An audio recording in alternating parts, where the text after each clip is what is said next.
And that album went to #1. Then when you had December Underground, the next one, did you feel like suddenly you had something to live up to there? Yeah. I mean, that was #1. No, that record didn't go. That one. No. December Underground was #1. Sing the Sorrow was #5. Ah, see. Well, there you go. I'm getting all confused. Yeah. I mean, we always hope that every record, when it comes out, is bigger than the next one, than the last one. You know, we always. You're in trouble now, then, aren't you? Yeah, we have to be number 0. That was such a hunter comment. -1.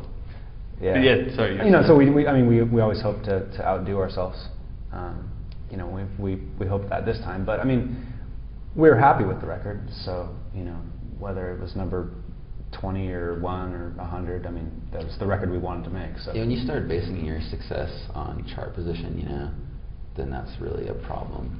If you're happy, if you think you made a better record than the last one and you improved, then it really doesn't matter, because you could make a better record and the whole music scene could shift and move away from what you're doing. So you could come in, your record could debut way farther down the chart, but you know, it doesn't mean that you didn't succeed.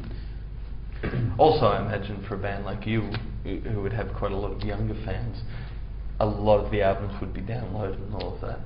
And the proof is that, you know, the bands that are #1 in Australia this week are not playing venues the size of what you're doing. The fact that the whole music industry as a whole, over the 3 years between our records, was down, you know, a ridiculous amount, and we actually came out and sold way more records than our last one, you know, it's a kind of a testament to, I think, at least success on that side of it, on the retail, commercial side of it. Where do you keep your platinum records? Did you show it to your mum? Yeah, our gold record, my gold record is in my bathroom, and then my platinum is like right outside the bathroom. Mine's under my bed, collecting dust. Wow, it really meant a lot to you then. No, it means a lot. I'm really proud of them. I just, for some reason, don't want to hang them. I don't know. Yeah. But I look at it every once in a while. I'm like, yeah, sick, gold record. Danzig, in a recent interview that he did with us as well, he spoke about you guys. Now, like, I've read articles of you guys, people say, oh, you know, AFI want to be misfits and all of that with the makeup and all that, which I'm sure you've heard as well. Danzig actually said that he felt honoured that you guys wanted to do that.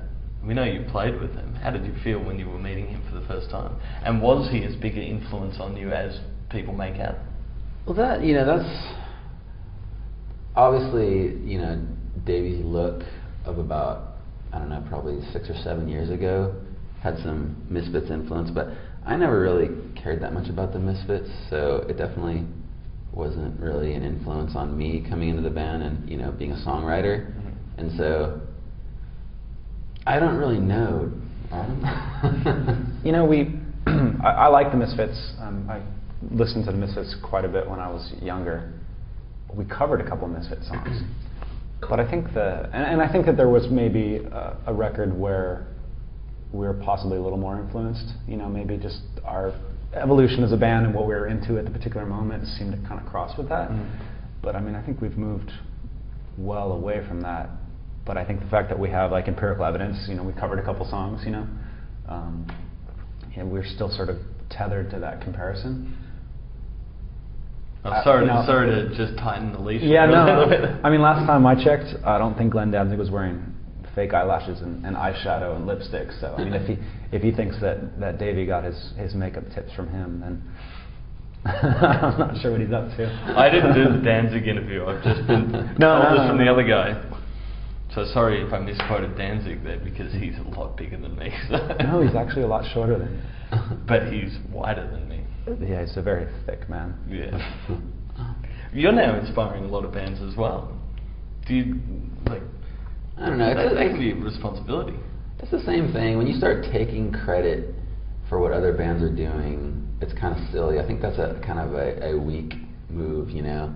It's like, even if a band was really inspired by you, you know, let them do their own thing. Don't come out and start saying, like, yeah, you know, I'm responsible for that. That's cool that we're so important that we inspired this band, you know? There might be bands that take maybe some bits of our image or things that we were doing, or maybe even some musical influence. But I don't think that we're responsible for anybody's success in any way. Yeah.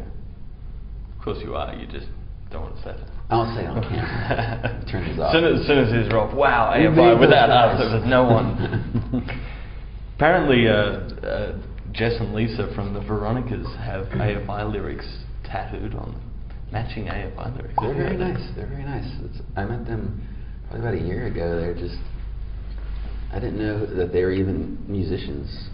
I'm more familiar with Jess because she hung around with this group of friends that we hang out with, and she's just a really nice Australian girl. I didn't even realize that she was in a band or in a group until way later, but that's really cool. I don't know. I've actually tried. It is true. The tats. Yeah. What lyric is it? I don't remember. Her and Nils and her sister got this all matching. Yeah, I remember seeing that. I saw a photo. Yeah. Was that before you met them that they got? No, this is after. Wow. She's a really nice girl. She's really sweet. Cool. Yeah, we've had her in. Oh, good. Yeah. Anyway, guys, go off and play to your thousands. Okay. Thanks a lot for coming in. Thank you. Thanks. Thank you.